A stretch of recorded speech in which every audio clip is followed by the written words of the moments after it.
Cosmic Consciousness, a study in the evolution of human mind.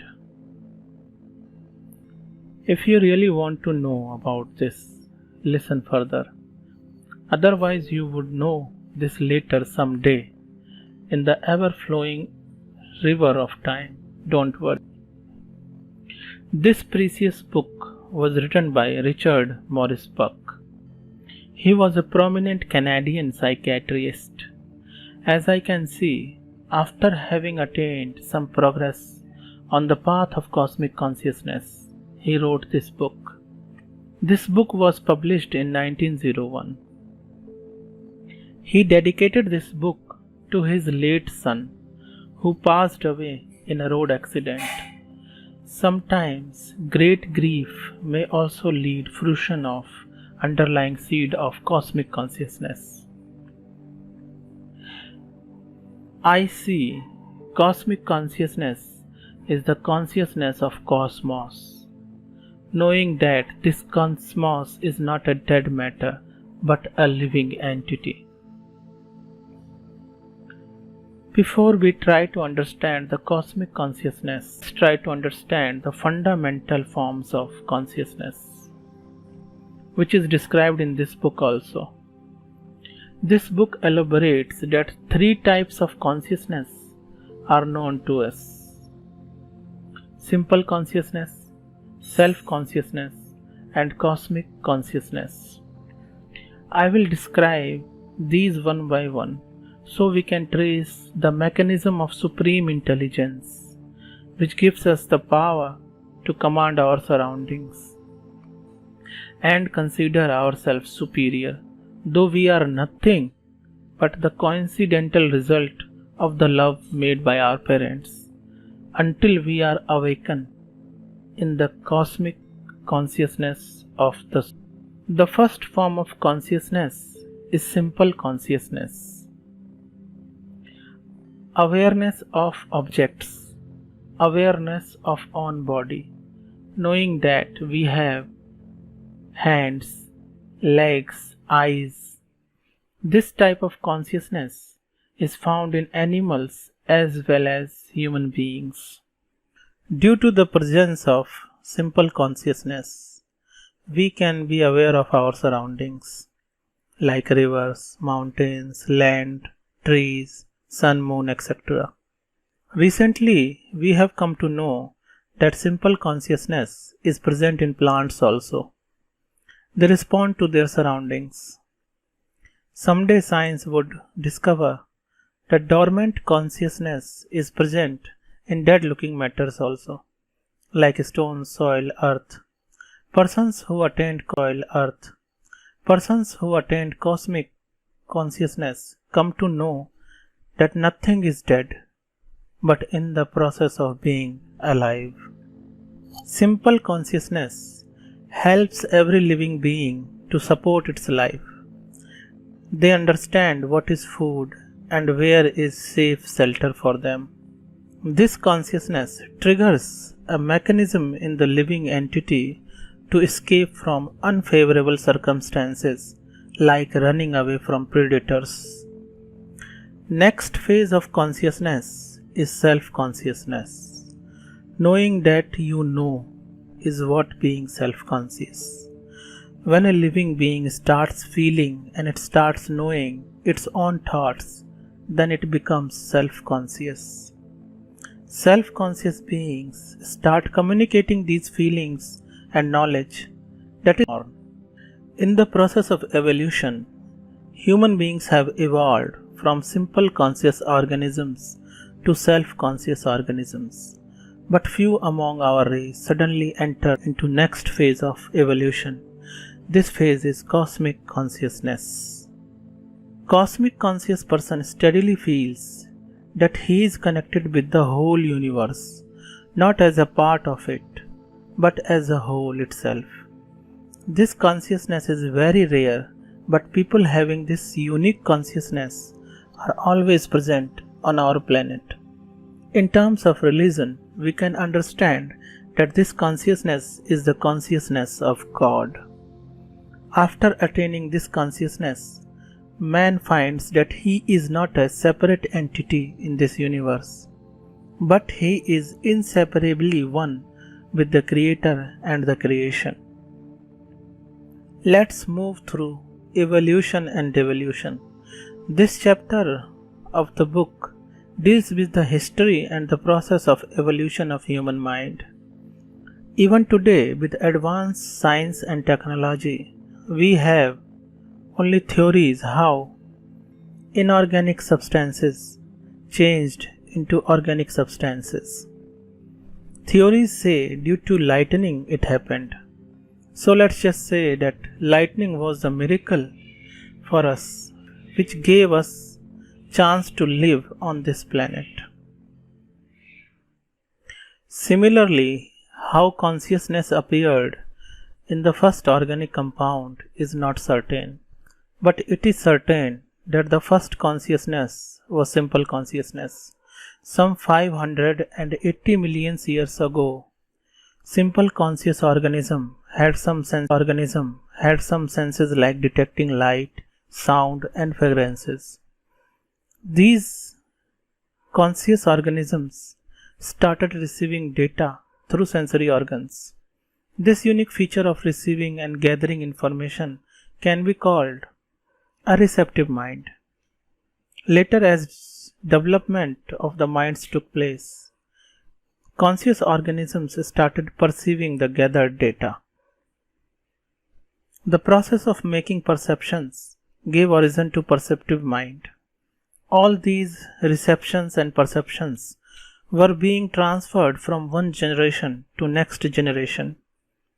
As mind was constantly being evolved, conscious organisms started processing over gathered receptive and perceptive information. Now this evolved mind could make concepts and conceptual mind to existence. What we have today is the conceptual mind. We can't feel and see that we have a brain inside our skull, but we can use it very well and find the solutions for most of our problems of our day-to-day lives. To make this point clear, let's take an example.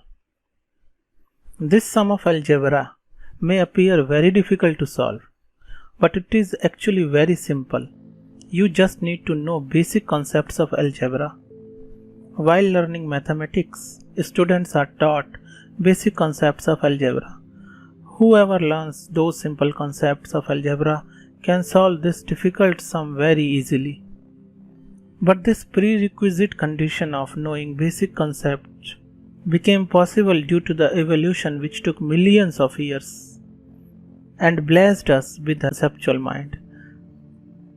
I think point of conceptual mind is clear now. Inorganic world changed into organic world, which evolved into cosmic organisms. Receptive mind changed into perceptive mind, which later developed into conceptual mind, what human beings have today.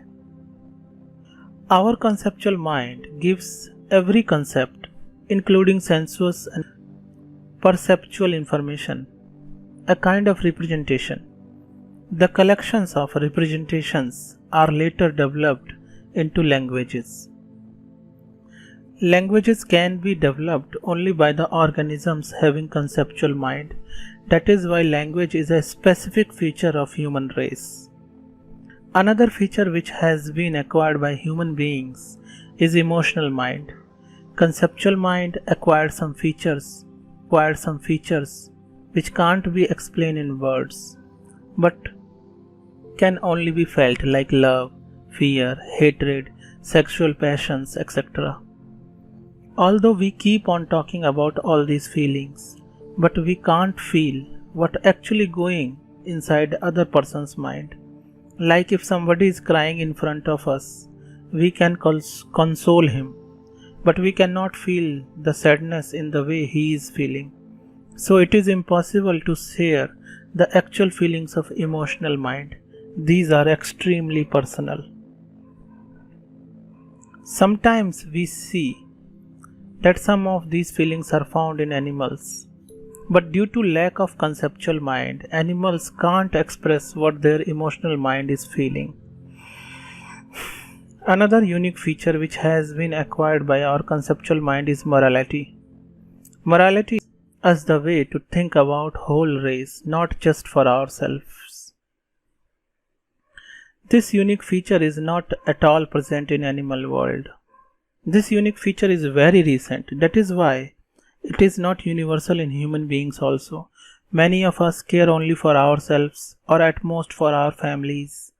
In due course of time, this unique feature will be universal in human race as further evolution takes place. On the plane of self-consciousness. Now let us explore self-consciousness in detail. Self-consciousness gives us the power to reflect on our own thoughts and mental state. If we imagine the whole existence of consciousness as a tree, we can see that roots are inorganic and organic substances, which gives origin to stems of simple consciousness, which is found in plants and animal kingdom. From stems originate more conscious branches, that is, from pre-human to modern human beings. Animals have only subjective consciousness, awareness of their body and surroundings. But human beings have objective consciousness, awareness that they can think and exist. Sometimes few people come to know accidentally that they exist without their bodies. This phenomena happens when people die and come back within few seconds or few minutes. In the meantime, they experience that they are floating or they see light. This happens due to presence of deep self-consciousness. In this tree of consciousness, near the branches, twigs of consciousness keeps on originating and evolving. These are vision. First originated the power or ability to differentiate between light and darkness, which later developed into the ability to sense the forms, and very recently this unique faculty evolved to detect colors. Hearing. Conscious organisms acquired the ability to recognize sound. This faculty evolved and organisms became able to detect pitch of the sound, direction of the sound. Now self-conscious race has acquired the musical sense. Self-consciousness came into existence some 300,000 years ago. Bound by nature, sexual urge also came into existence. Later the sexual urge evolved into sensuous consciousness. Sexual urge is found both in animals and human beings, but sexual are found only in human beings because of the self-consciousness. Animals can have sex bound by their nature, but human beings can decide when to have sex. This consciousness has been so deep inside human psyche that our conscious minds get activated for sexual intercourse whenever we see an attractive partner. But in animals, the case is not the same. Animals feel sexual urge at a certain time of the year. This unique faculty is called sexual consciousness. Another twig of the tree of consciousness is intellect. The first conscious organisms started collecting data from their senses and passed it over to next generations in billions of years of development. The collection of sensuous, perceptual, conceptual data and information gave origin to intellect. This faculty is found only in self-conscious organisms, that is, human being. Human intellect always kept naming objects and concepts. This representation helps them to convey information among each other. This process gave origin to languages. While using language, we never notice that our race created many languages, out of which only few could survive. For example, if you know about one of the oldest books of human race, Rig Veda, which belongs to Hindu mythology. In this book there are 35 names for fire and we find 37 names for sun. In Arabic languages there are 80 names for honey, 200 names for serpent and 5044 names for camel. But these names are rarely used now. Which word is used in a language is most suitable and most general at a particular time. Other names are lost. If we think that language we are speaking today will be in use after 1000 years, then we are in a delusion. Another point regarding development at the plane of self-consciousness to be mentioned here is color. According to the research of Max Muller, all the colors were not known to earlier human beings. During 400 BC to 300 BC, Athenian philosopher Xenophanes mentioned only 3 colors in a rainbow: purple, red and yellow. One of the Greek philosopher Democritus mentioned only 4 colors in all his books, and those were black, white, red and yellow. This research shows us that in that era human beings could recognize only 3 or 4 colors. Early books of Indo-European civilization show that people of that civilization could not recognize colors. Indus civilization books were written mostly in Sanskrit, and in those books no word for color has been found.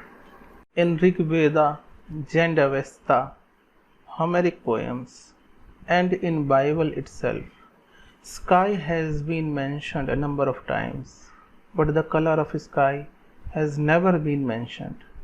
This shows us that the blue color was not recognized by human beings at that time. Not only this, sun, moon, stars, cloud, lightning, sunrise, sunset, everything is mentioned in these books except the color of the sky. In that time, the color of sky might have appeared black or white to human beings. In German language, there is a word blau, which means black. In Chinese, the word He-Yuan was used to represent black color. Nowadays, Chinese use He-Yuan for sky. In Arabic and Persian languages, Nil is used for blue color nowadays. Nil, which represents blue color, is the root word for Nile, and we all know that Nile is also known as Black River. So the argument suggests that what appears blue today might have appeared black earlier. This implies that recognition of color is the faculty of human consciousness which have been acquired by human very recently. Another interesting fact in this regard is that 12% of male on earth are colorblind and 0.005% of women are colorblind. This means women have more adaptability for this unique faculty of recognizing colors. Similarly, recognition of fragrances is also a very recent faculty. We have read so many times about the gardens of Eden, gardens of heaven, and trees of paradise, but nowhere it is mentioned what kind of fragrances of these flowers have. Whoever wrote those books definitely saw the gardens, but was unable to recognize the fragrances. The faculty of human consciousness to recognize fragrances is only few thousand years old. This was the first part of the book Cosmic Consciousness. Second part consists the case studies of cosmic conscious persons. Do subscribe this channel for the second part.